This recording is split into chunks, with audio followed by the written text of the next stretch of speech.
La educación, aquí específicamente en Córdoba, 100 años después de la fundación no había nada. No había nada. No había nada de escuela sobre educación. Simplemente habían construido algunas casas y se dedicaban al comercio y nada más, pero la educación no. Tanto aquí como era una idea general hacia el Estado y una idea general hacia todo lo que era el virreinato, ¿no? Entonces era cero educación para los nacionales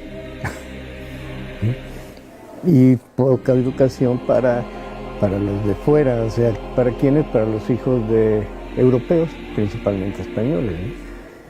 Estaba más que nada dirigida, o no quiero usar la palabra manipulada, por la iglesia. Entonces decía, no es necesario que ni varones ni mujeres se eduquen. Los varones que sepan leer, escribir y contar. Las mujeres que sepan, sí pueden leer y escribir, pero más que nada, coser. Y hay un señor llamado don Lope Antonio de Iribas, que es dueño de una hacienda, la hacienda de Omealca, de San José de Omealca, ¿sí? Tiene una hija, esta hija es muy dedicada a las labores pías, se casa joven y cuando muere su padre hereda una cantidad de dinero y dice voy a construir algo. ¿Y qué es lo que construye?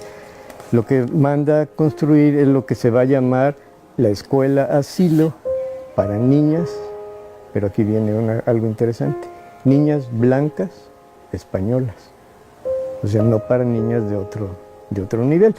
Su padre trataba muy mal a los negros y entonces ella trata de justificarlo a él con una obra buena.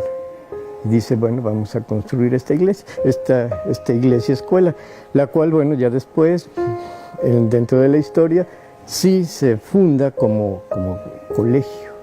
Había una élite que podían pagar, que podían asistir, pero el pueblo, la masa popular, no tenía acceso a la educación, pues era educación básica.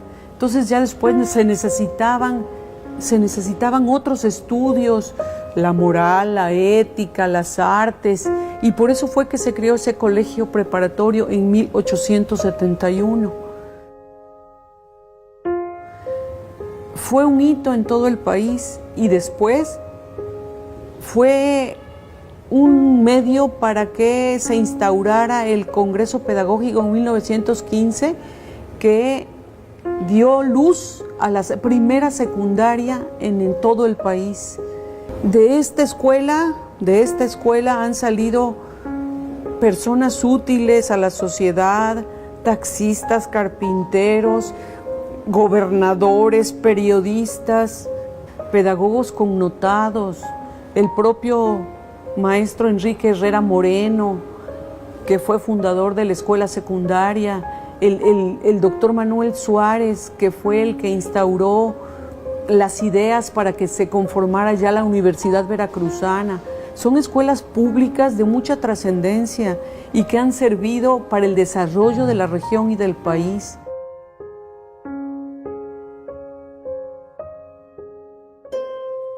¿Qué buscaba?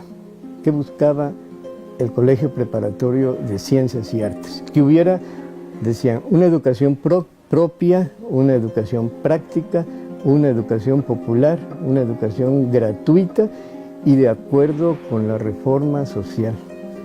Es decir, empezaba a hablarse ya algo de democracia, de universalidad del conocimiento, analizando toda la currícula del colegio preparatorio. Se ve que, por ejemplo, en el primer año aprendían francés, en el segundo año aprendían inglés, en el tercer año aprendían latín. Fundaron un laboratorio muy bueno en física, en química y en lo que es la torre de la iglesia se forma un observatorio astronómico. Viene gente de otros lugares. Por ejemplo, hay alguien muy, muy importante, el maestro Paniagua. El maestro Paniagua, que es michoacano. El maestro Paniagua, michoacano, músico excelente. Se supone que es el primer concertista en México que escribe una ópera y se viene a Córdoba. ¿Por qué? Por situaciones de la revolución. ¿Sí? Se viene a Córdoba, tiene un hijo, vienen los dos y forman una academia de música. ¿Dónde va a funcionar la academia de música? En lo que ahora se llama la capilla. Y entonces se adhiere al colegio preparatorio. ¿Qué sucede? La educación se hace más grande.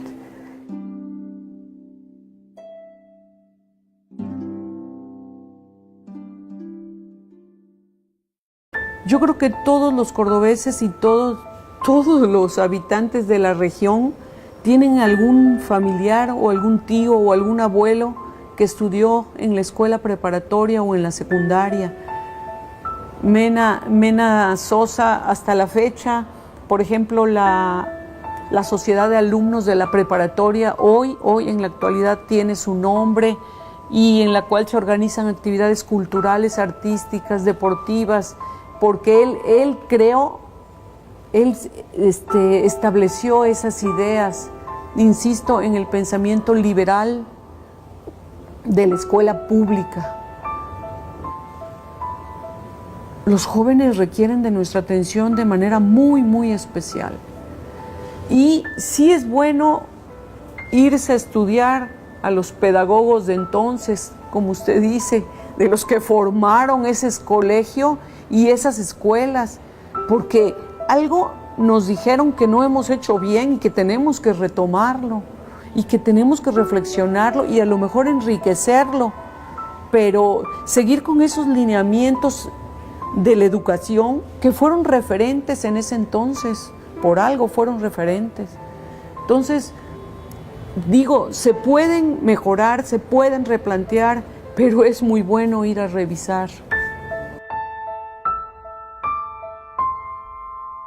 Formaban no solamente en el aspecto de conocimiento, sino formaban en el aspecto emocional, ético, moral. Curioso, cada mes en el colegio preparatorio evaluaban físicamente y médicamente a cada alumno. En el colegio de secundaria, en los primeros años, se evaluaban y decía, este muchacho puede hacer tal deporte, este no, hagan esto. ¿Dónde hacemos actualmente o en qué escuela se hace esto?